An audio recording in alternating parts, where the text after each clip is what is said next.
بسم اللہ الرحمن الرحیم۔ سامعین کرام، آپ سن رہے ہیں عمران سیریز کا اردو ناول مثالی دنیا، جس کے مصنف ہیں مظہر کلیم ایم اے، اور یہ اس سلسلے کی آخری اور قسط نمبر 15 ہے۔ مجھے امید ہے آپ کو میری یہ کاوش پسند آئی ہوگی۔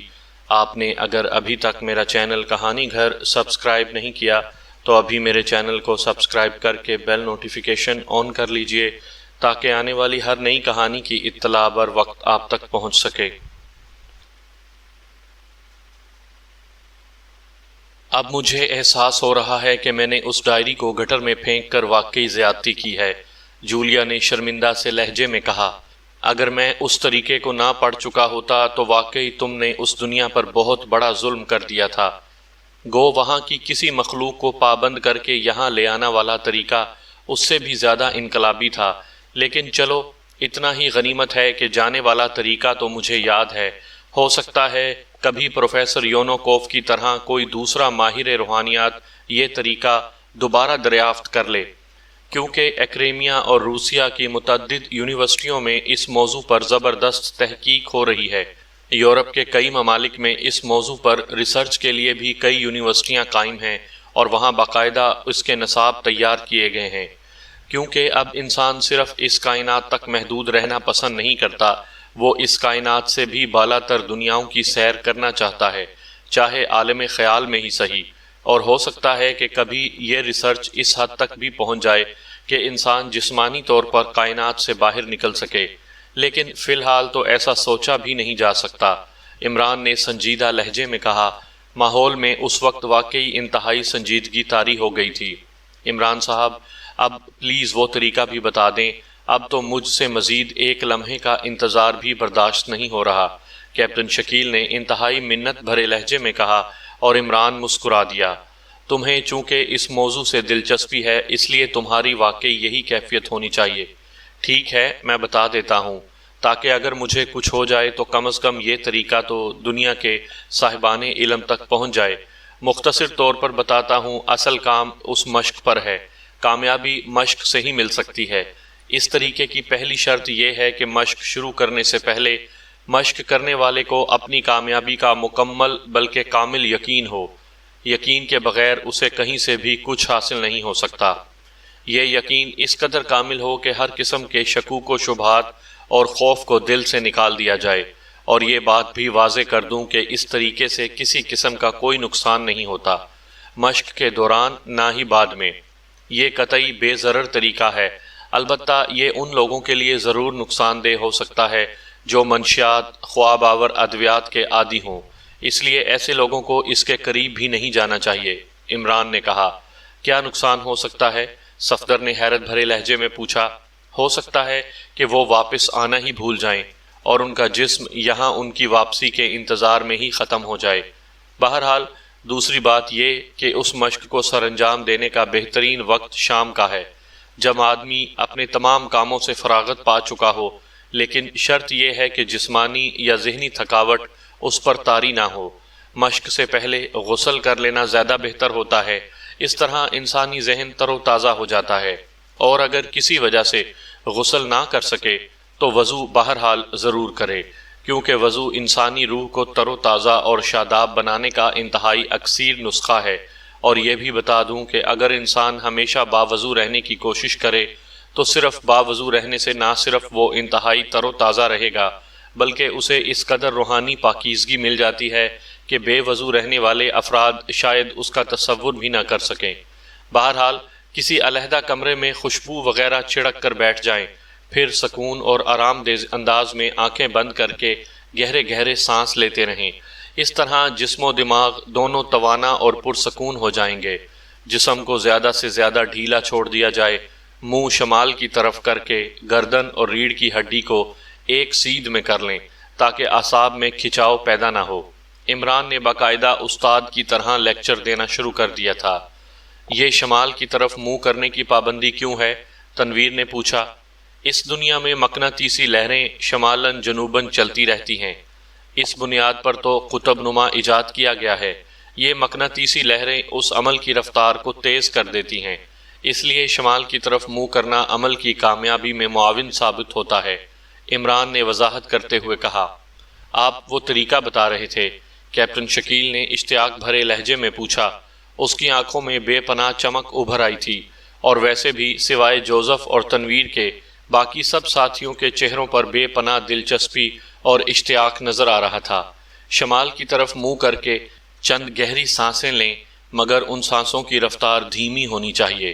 اس کے بعد آنکھیں بند کر لیں اور چند مرتبہ اپنے دماغ کو ہدایت دیں کہ پیکر مثالی کے روحانی سفر کی مشق کی تیاری کر رہا ہوں، اس لیے مجھے یکسوئی چاہیے، اور اس کے ساتھ ساتھ دماغ میں جو دوسرے خیالات آئیں آہستگی سے رد کرتے رہیں۔ آہستہ آہستہ یکسوئی حاصل ہو جائے گی اور سطح ذہن پر آنے والے دوسرے خیالات کی آمد تقریباً ختم ہو جائے گی۔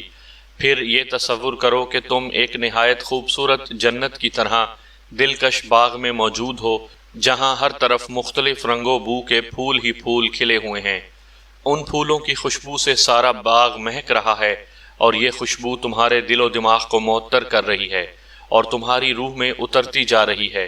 چاروں طرف خوشگوار روشنی پھیلی ہوتی ہے، ہلکی ہلکی ہوا بھی چل رہی ہوتی ہے، اور تمہیں بے حد سکون و راحت مل رہی ہے۔ یہ تصور قائم کرنے کی کوشش کرتے رہو۔ ایک وقت ایسا آئے گا کہ یہ تصور کامل طور پر قائم ہو جائے گا۔ ہو سکتا ہے عام لوگوں کو یہ تصور قائم کرنے میں مشکل پیش آئے، لیکن مسلسل مشق سے بہرحال یہ تصور قائم ہو جاتا ہے۔ جب یہ تصور قائم ہو جائے تو پھر اپنے تصور کو وسعت دینا شروع کرو، اور تصور کرو کہ تم اس باغ میں چہل قدمی کرتے ہوئے باغ کے ایک خوبصورت گوشے میں پہنچ گئے ہو۔ یہاں پر بے شمار پھولوں سے بھرے ہوئے درخت ہیں، اور انہی درختوں کے ساتھ ایک خوبصورت استعمال شدہ راستہ بھی موجود ہے۔ اس راستے کے کنارے پر رک جاؤ اور وہیں کھڑے کھڑے چاروں طرف کا نظارہ کرنا شروع کر دو۔ تصور کرو کہ صبح صادق کا وقت ہے، سورج ابھی نہیں نکلا، لیکن چاروں طرف ایک نورانی اجالا موجود ہے، اور ہر چیز واضح، دلکش اور خوبصورت نظر آ رہی ہے۔ آسمان خوبصورت نیل گون رنگ کا ہو رہا ہے، اور اس میں کہیں چھوٹے چھوٹے بادل تیر رہے ہیں۔ موسم انتہائی خوشگوار ہے، ہلکی ہلکی باد نسیم چل رہی ہے۔ ارد گرد کے درخت اور پودے اس باد نسیم کے ہلکے جھونکوں سے لہرا رہے ہیں، اور ان میں سے خفیف سی سرسراہٹ کے سوا مکمل خاموشی طاری ہے۔ تر و تازگی کا شدید احساس ہو رہا ہے، اور پہاڑیوں کا ایک سلسلہ بھی نظر آ رہا ہے، اور یہ راستہ جس پر تم کھڑے ہو بل کھاتا ہوا اور خوبصورت درختوں اور پھولوں میں سے گزرتا ہوا ان پہاڑوں کی طرف جا رہا ہے۔ اس راستے پر کافی فاصلے پر ایک نہایت خوبصورت محل موجود ہے۔ اسی طرح ہر طرف کا آہستہ آہستہ جائزہ لیتے رہو۔ آہستہ آہستہ جزیات بھی تمہیں نظر آنا شروع ہو جائیں گی، اور یہ مثالی دنیا خود بخود آہستہ آہستہ تم پر آشکارا ہوتی چلی جائے گی۔ جب تم پہلی مرتبہ اس تصور مثالی میں واقفیت کا رنگ بھر کر اسے حقیقت کے طور پر محسوس کرنا شروع کر دو گے تو سمجھ لو کہ تم اس بالا کائناتی جہت کی سطح میں داخل ہو چکے ہو، اور جیسے ہی تم اس سطح خیال تک پہنچنے میں کامیاب ہو جاؤ گے، تمہاری آمد کا علم اس جہت کی مخلوق کو بھی ہو چکا ہوگا، کیونکہ روحانی علوم میں یہ ایک مسلمہ حقیقت ہے کہ جوں ہی ان کے جہاں، جسے انگریزی میں ریلم کہتے ہیں، کوئی داخل ہوتا ہے تو اس جہت کی مخلوق کو اس کی آمد کا فوری علم ہو جاتا ہے۔ اس راستے کے کنارے پر کھڑے کھڑے پر امید نظروں سے اس محل کی جانب دیکھتے ہوئے انتظار کرو۔ وہاں سے کوئی نہ کوئی فرد جلد یا بدیر تمہارے استقبال کے لیے محل سے ضرور نکلے گا۔ اس کو آتا دیکھ کر پریشان ہونے کی ضرورت نہیں ہے، کیونکہ وہ تمہیں نقصان پہنچانے نہیں آ رہا ہوگا، بلکہ ایک دوست کی حیثیت سے اس دنیا میں تمہارا استقبال کرنے آ رہا ہے۔ اس کا لباس دیکھو، اس کی شکل پر غور کرو۔ ماہرین روحانیات بتاتے ہیں کہ آنے والا فرد عام طور پر اسی جنس کا ہوتا ہے جس جنس کا انسان کرۂ ارض سے اس دنیا میں پہنچا ہوا ہوتا ہے، لیکن یہ کوئی کلیہ نہیں ہے۔ عام طور پر ایسا ہی ہوتا ہے۔ یہ آنے والا تم سے آنے کا مقصد پوچھے گا، لیکن وہاں زبان استعمال نہیں ہوتی، صرف سوچ کی لہریں استعمال ہوتی ہیں۔ جو کچھ تم اپنے ذہن میں سوچو گے وہ اس تک پہنچ جائے گی، اور جو کچھ وہ جواب دے گا وہ تمہارے ذہن تک پہنچ جائے گا۔ اب یہ تمہاری مرضی ہے کہ تم اس سے کرۂ ارض میں اپنے بارے میں سوالات کرو۔ کوئی الجھن ہو تو اس کا حل پوچھو، کوئی بیماری ہو تو اس کا علاج پوچھو، وغیرہ وغیرہ۔ یا وہاں کے مختلف حصوں کی سیر کرنے کی خواہش کرو۔ بہرحال جو تمہاری خواہش ہوگی وہ پوری کر دی جائے گی، اور پھر تمہارا یہ دوست گائیڈ بن جائے گا اور تمہیں اس دنیا کی سیر کرائے گا، وہاں کی مخلوق سے ملوائے گا۔ لیکن ایک بات بتا دوں کہ اس سے اپنے متعلق کوئی ایسا سوال نہ کرنا جسے احمقانہ کہا جا سکے کہ مجھے دولت کہاں سے مل سکتی ہے، یا فلاں آدمی، یا میں خود کب مروں گا، یا لاٹری کا پہلا انعام کس ٹکٹ نمبر پر ملے گا، وغیرہ وغیرہ، کیونکہ اس مخلوق کو بھی لامحدود قوتیں حاصل نہیں ہوتیں، بلکہ ان کی حدود بھی مقرر ہوتی ہیں، اور وہ ان حدود سے تجاوز نہیں کر سکتے۔ اگر تم اس سے ملاقات ہوتے ہی اسے بتا دو کہ تم مسلمان ہو، تو پھر یوں سمجھو کہ وہ تمہارا دوست یا گائیڈ تمہارا اس قدر احترام کرے گا کہ تم اس کا تصور بھی نہیں کر سکتے۔ بہرحال ابتدائی گفتگو اور دوستانہ بات چیت کے بعد تم اس سے آئندہ ملاقات کا وعدہ لے لینا، اور پھر واپسی کا سفر شروع کر دینا۔ اور یہ مرحلہ وہاں جانے سے بھی زیادہ سخت ہوتا ہے، کیونکہ ہماری دنیا 3 جہتی دنیا ہے اور بالا کائناتی دنیا 1 جہت۔ بہرحال گھبرانے والی کوئی بات نہیں۔ واپسی میں اسی جگہ جہاں پہلی بار تم پہنچے تھے رک کر نہایت آہستگی اور آہستہ روی سے ارد گرد کے ماحول کو تحلیل کرنا شروع کر دو، اور ساتھ ہی ساتھ اپنے مادی جسم اور ارد گرد کے ماحول سے باخبر ہونا شروع کر دو۔ بہرحال یہ عمل تیز نہیں ہونا چاہیے، انتہائی سست ہونا چاہیے۔ اندر کی آنکھ آہستہ آہستہ بند اور بیرونی آنکھیں آہستہ آہستہ کھولنا شروع کر دو۔ چند لمحوں بعد تم مکمل طور پر اپنی دنیا میں واپس آ چکے ہوگے، عمران نے کہا، اور پھر رک کر اس نے اس طرح ایک طویل سانس لیا جیسے وہ بولتے بولتے تھک گیا ہو۔ کمال ہے، اس قدر آسان طریقہ، یہ واقعی انقلابی دریافت ہے۔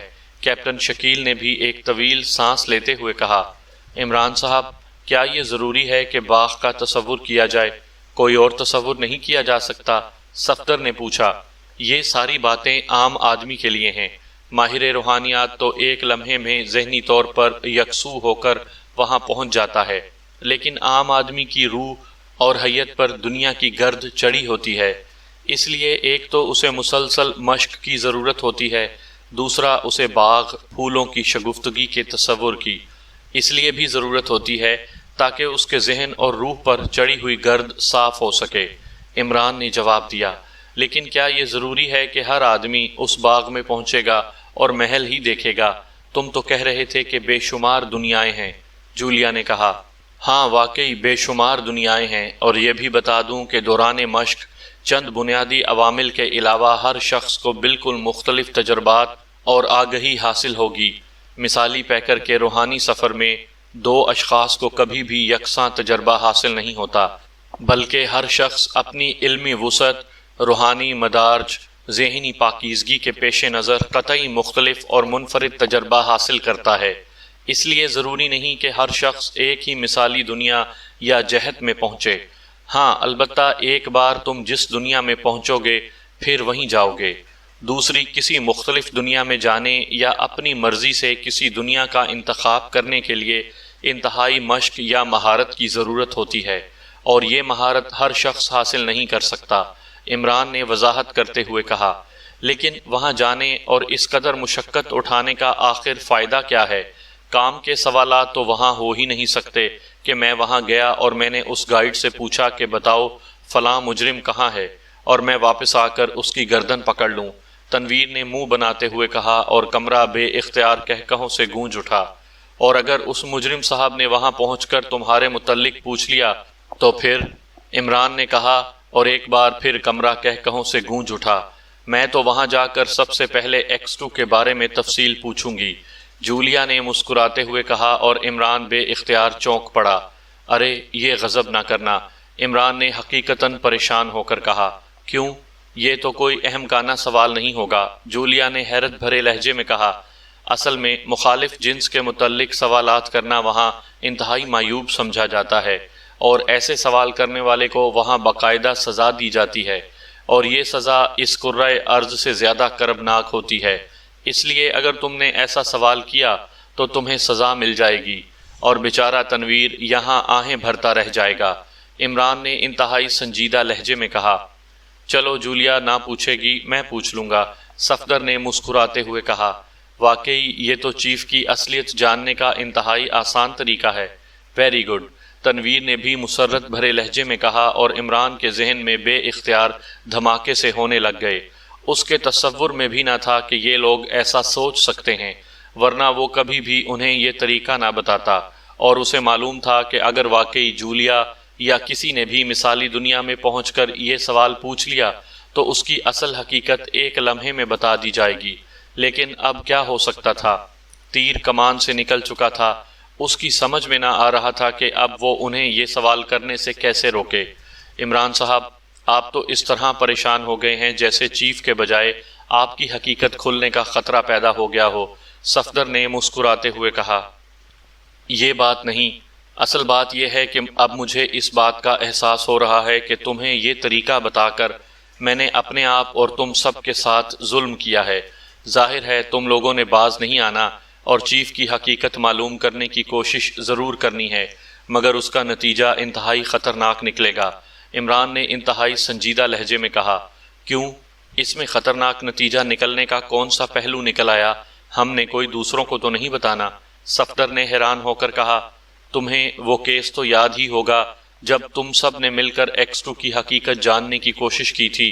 کیا نتیجہ نکلا تھا؟ یہی کہ چیف نے تم سب کو ہلاک کرنے کا حکم دے دیا تھا، اور اب بھی یہی نتیجہ نکلے گا۔ چیف نے مجھ سمیت پوری ٹیم کا ہی خاتمہ کر دینا ہے اور نئی ٹیم بنا لینی ہے۔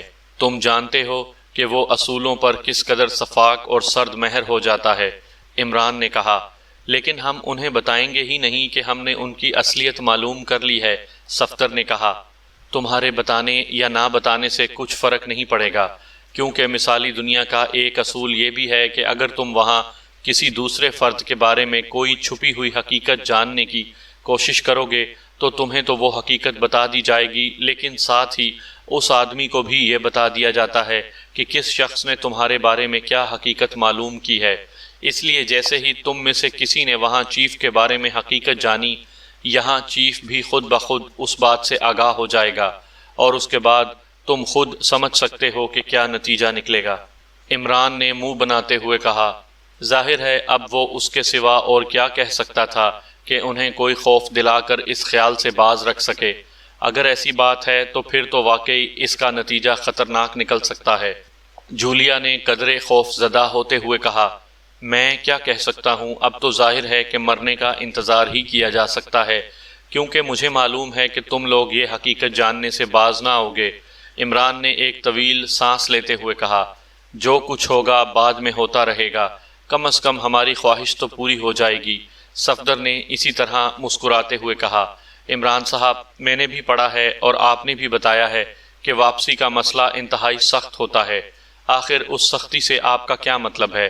جبکہ ہمارا جسم تو بہرحال یہیں موجود ہوگا، کیپٹن شکیل نے کہا۔ دراصل واپسی عالم علوی اور عالم سفلی کو جدا جدا اور الگ رکھ کر ہی ہو سکتی ہے، اور یہ انتہائی ضروری ہے، خاص طور پر عام لوگوں کے لیے۔ ذرا سی غفلت یا تیزی کی وجہ سے روحانی جہت اور ہماری تین جہتی ماروی کائنات آپس میں گڈمڈ ہو سکتی ہیں، اور پھر یہ ہوگا کہ یہ آپس میں نہ مل سکیں گی۔ اس طرح انسان ہمیشہ کے لیے ان جہتوں کے درمیان پھنس کر رہ جائے گا۔ پھر ہوگا یہ کہ جانے والا یہاں کی شعوری دنیا میں واپس ہی نہ آ سکے گا۔ اس لیے ماہر روحانیات اس بات کی سختی سے ہدایت کرتے ہیں کہ عام لوگوں کو یہ روحانی مشق لازماً کسی ماہر روحانیات کی نگرانی میں ہی کرنی چاہیے، عمران نے انتہائی سنجیدہ لہجے میں کہا۔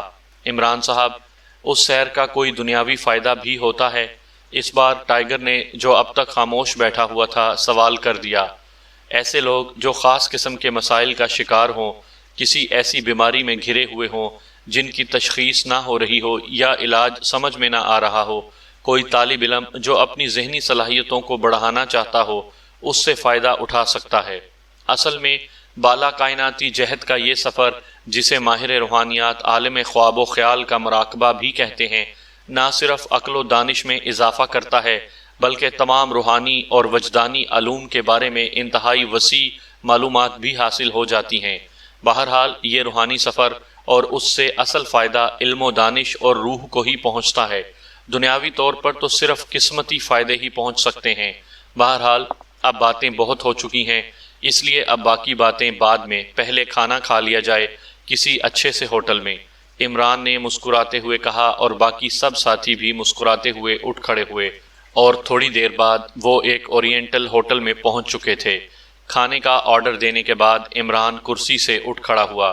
میں ایڈیسن کو فون کر لوں کہ اس نے واپسی سفر کے بارے میں کیا کیا ہے، عمران نے کہا اور تیزی سے اس طرف کو چل پڑا جدھر پبلک بوتھ بنے ہوئے تھے۔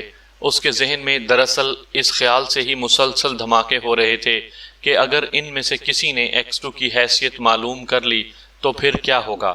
گو اس نے اپنے طور پر انہیں ڈرانے کی بے حد کوشش کی تھی، لیکن بہرحال وہ اتنا جانتا تھا کہ اس کی ان باتوں سے یہ لوگ خوف زدہ ہونے والے نہیں ہیں، اور اس نے صفدر کی باتوں اور انداز سے ہی یہ اندازہ لگا لیا تھا کہ اس کے پریشان ہونے سے صفدر مشکوک ہو چکا ہے۔ وہ اب فوری طور پر پاکیشیا ڈاکٹر اویس کو فون کر کے اس سلسلے میں بات کرنا چاہتا تھا تاکہ اس کا کوئی ایسا حل نکالا جا سکے کہ جس سے اس کا یہ راز آؤٹ نہ ہو سکے۔ پبلک بوتھس میں سے کئی ایسے بوتھ بھی تھے جہاں سے دنیا کے ہر ملک میں مقررہ فیس ادا کر کے بات کی جا سکتی تھی۔ چنانچہ اس نے مقررہ فیس کا ٹوکن کاؤنٹر سے حاصل کیا اور پھر اس نے بوتھ میں داخل ہو کر پاکیشیا کا رابطہ نمبر اور ڈاکٹر اویس کی حویلی کا نمبر ملا دیا۔ یس، دوسری طرف سے ایک آواز سنائی دی اور عمران آواز سنتے ہی پہچان گیا کہ یہ آواز ڈاکٹر اویس کے صاحبزادے کی ہے۔ میں علی عمران بول رہا ہوں۔ میں نے ڈاکٹر اویس صاحب سے انتہائی ضروری اور اہم بات فوری کرنی ہے۔ میں ایکریمیا سے فون کر رہا ہوں۔ کیا کوئی ایسا طریقہ ہو سکتا ہے کہ ان سے بات ہو جائے؟ عمران نے کہا۔ او عمران صاحب، ڈاکٹر صاحب پچھلے چند روز سے شدید بیمار ہیں، اس لیے وہ اب اپنے مخصوص حصے سے یہاں حویلی میں منتقل ہو چکے ہیں تاکہ ان کی دیکھ بھال آسانی سے کی جا سکے۔ میں فون پر آپ کی بات کراتا ہوں، دوسری طرف سے کہا گیا، اور عمران نے اطمینان بھرا سانس لیا کیونکہ اسے معلوم تھا کہ ڈاکٹر اویس احمد کے مخصوص حصے میں فون نہیں ہے اور ڈاکٹر اویس صاحب اپنے حصے سے باہر نہیں آتے۔ ہیلو، اویس احمد بول رہا ہوں۔ چند لمحوں بعد ایک کپ کپاتی ہوئی آواز سنائی دی۔ السلام علیکم ڈاکٹر صاحب، آپ کا بیٹا علی عمران بول رہا ہوں۔ آپ کی طبیعت کیسی ہے؟ عمران نے مؤدبانہ لہجے میں کہا۔ اب خاصا ٹھیک ہوں۔ بیماری کا حملہ تو انتہائی شدید تھا، لیکن شاید ڈاکٹروں نے اس پر بر وقت قابو پا لیا ہے۔ تم سناؤ کیسے ہو اور فون کیوں کیا ہے؟ میرا بیٹا بتا رہا تھا کہ کوئی انتہائی ضروری اور اہم بات کرنی ہے، دوسری طرف سے کہا گیا۔ ہاں ڈاکٹر صاحب، میں نے پروفیسر یونوکوف والا طریقہ حاصل کر لیا ہے، لیکن میرے ذہن میں ایک خیال آیا ہے کہ اگر اس طریقے کو عام کر دیا گیا تو بڑے مسائل پیدا ہو سکتے ہیں۔ مثلا کوئی آدمی کسی خاص وجہ سے اپنی اصلیت کو چھپاتا ہے، جبکہ کچھ لوگ اس کی اصلیت جاننے کی کوشش کرتے ہیں تو وہ عالم مثالی میں پہنچ کر اس کی اصلیت معلوم کر لیں گے۔ میں نے ایک عام سی مثال دی ہے، اس طرح کی اور بھی بے شمار مثالیں دی جا سکتی ہیں۔ عمران نے کہا۔ میں تمہاری بات سمجھ گیا ہوں۔ اگر ایسا ہو جائے تو پھر تو واقعی اس دنیا کا سارا نظام ہی تلپٹ ہو کر رہ جائے گا، لیکن تم بے فکر رہو، ایسا نہیں ہو سکتا، کیونکہ عالم مثالی میں صرف پوچھنے والے کی اپنی ذات کی حد تک ہی سوالوں کے جواب دیے جا سکتے ہیں، دوسرے کسی بھی آدمی کی ذات کے بارے میں کوئی جواب نہیں دیا جاتا۔ یہ وہاں کا اصل فرق ہے، اور اس پر سختی سے عمل بھی کیا جاتا ہے۔ اپنی ذات سے ہٹ کر سوالات کے جوابات صرف علمی اور روحانی عام مسائل پر دیے جاتے ہیں۔ بہرحال دوسرے کی ذات کا کوئی راز آشکارا نہیں کیا جاتا، ڈاکٹر اویس احمد نے کہا۔ مگر ڈاکٹر صاحب، وہ پروفیسر نورس تو دوسرے لوگوں کے سوالات کے جوابات وہاں سے حاصل کر کے آتا تھا، عمران نے کہا۔ ایسا صرف اس گائیڈ کی خصوصی اجازت سے ہو سکتا ہے، اور وہ بھی عام مسائل کے حل کی حد تک کوئی ایسی چیز بہرحال نہیں بتائی جاتی جس سے اس کا کوئی مخصوص راز دوسروں پر آشکارا ہوتا ہو، ڈاکٹر اویس احمد نے کہا۔ اوہ بے حد شکریہ، ورنہ میں تو پریشان ہو گیا تھا، بلکہ سوچ رہا تھا کہ اس طریقے کو ہی ضائع کر دوں، عمران نے انتہائی مطمئن لہجے میں کہا۔ تم نے وہ طریقہ کیسے حاصل کیا، اور وہ طریقہ ہے کیا؟ مجھے تو بتاؤ، ڈاکٹر اویس احمد نے بے چین سے لہجے میں کہا۔ میں انشاءاللہ 1-2 روز میں پاکیشیا پہنچ رہا ہوں، پھر آپ کی خدمت میں حاضری دوں گا، اس کے بعد تفصیل سے باتیں ہوں گی، عمران نے کہا۔ جلدی آنے کی کوشش کرنا، میں تمہارا منتظر رہوں گا، ڈاکٹر اویس احمد نے کہا۔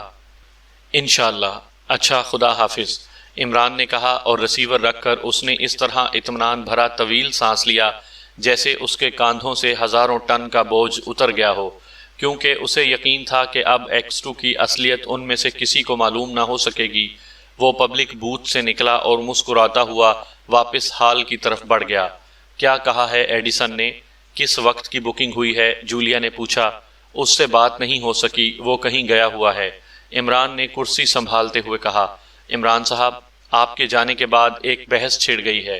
تنویر کہتا ہے کہ یہ درست ہے کہ مقدس کلام میں بہت اثر ہے، اور وہ چونکہ مقدس کلام ہے اس لیے اس کی طاقت، قوت اور اثر کا کوئی انسان اندازہ بھی نہیں لگا سکتا، لیکن یہ کلام اگر عمران پڑھے تو اس کا فوری اور انتہائی اثر ظاہر ہو جائے، ہم پڑھیں تو کوئی اثر ہی نہ ہو، جبکہ عمران بھی مسلمان ہے اور ہم بھی۔ عمران بھی ہماری طرح دنیا دار آدمی ہے، صفدر نے تفصیل بتاتے ہوئے کہا۔ میں کیا اور میری زبان میں اثر کیا؟ یہ تو بس اللہ تعالیٰ کی قدرت ہے کہ وہ کبھی کبھی میری زبان سے اپنے کلام کا اثر دوسروں پر ظاہر کر دیتا ہے، ورنہ میں نے تو کئی بار لاہور پڑھا، مگر تنویر ویسے کا ویسا ہی میدان میں موجود ہے، عمران نے مسکراتے ہوئے کہا، اور سب بے اختیار ہنس پڑے۔ مذاق مت کرو، یہ انتہائی اہم مسئلہ ہے، میں نے خود اپنی آنکھوں سے تمہیں کچھ پڑھ کر پانی پر پھونکتے دیکھا ہے۔ اور پھر صفدر نے جیسے ہی اس پانی کے چھینٹے اس پروفیسر ارسٹائن پر پھینکے، وہ اس طرح تڑپ اٹھا جیسے پانی کے چھینٹوں کے بجائے اسے کوڑے مارے گئے ہوں، اور پھر یہی پانی جب اس کے حلق سے اترا تو وہ ہلاک ہو گیا۔ حالانکہ پانی پینے سے کوئی ہلاک نہیں ہو سکتا۔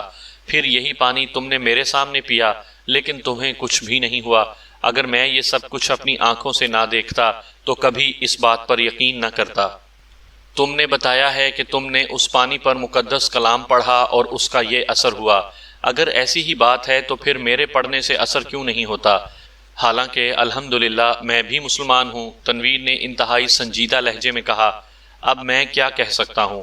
عمران نے کاندھے اچکاتے ہوئے کہا۔ نہیں، تمہیں بتانا پڑے گا، ورنہ مجھے ساری عمر الجھن رہے گی، تنویر نے اصرار کرتے ہوئے کہا۔ میں اپنے متعلق تو کچھ نہیں کہہ سکتا، کیونکہ میں تو اللہ تعالیٰ کا ایک حقیر اور عاجز بندہ ہوں۔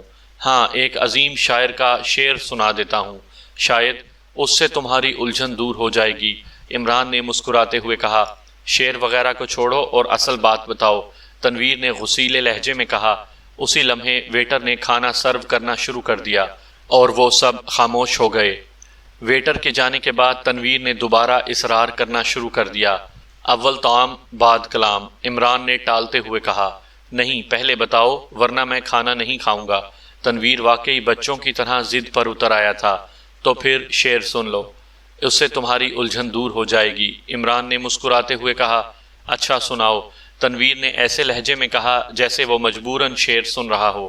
شاعر نے کہا ہے، خرد نے کہہ بھی دیا لا الہ الا اللہ تو کیا حاصل، دل و نگاہ مسلمان نہیں تو کچھ بھی نہیں۔ مطلب یہ کہ صرف عقل کی بنا پر مسلمان ہو جانا کوئی بات نہیں، اصل مسلمان وہ ہے جس کا دل و نگاہ بھی ساتھ ہی مسلمان ہو، عمران نے مسکراتے ہوئے کہا۔ تمہارا مطلب ہے کہ میری نگاہ و دل مسلمان نہیں ہے؟ تم نے یہ اندازہ کیسے لگا لیا؟ تنویر نے اس بار واقعی غصیلے لہجے میں کہا۔ تمہاری نگاہ کے متعلق تو میں گواہی دے سکتا ہوں، دل کا حال اللہ ہی جانتا ہے، عمران نے مسکرا کر کن اکھیوں سے جولیا کی طرف دیکھتے ہوئے کہا، اور اس کے ساتھ ہی میز کے ارد گرد کا ماحول کہکہوں سے گونج اٹھا، اور حال میں موجود دوسرے افراد چونک کر ان کی طرف دیکھنے لگے، اور تنویر بھی بے اختیار جھینپتے ہوئے انداز میں ہنس پڑا۔ ظاہر ہے وہ عمران کا اشارہ سمجھ گیا تھا۔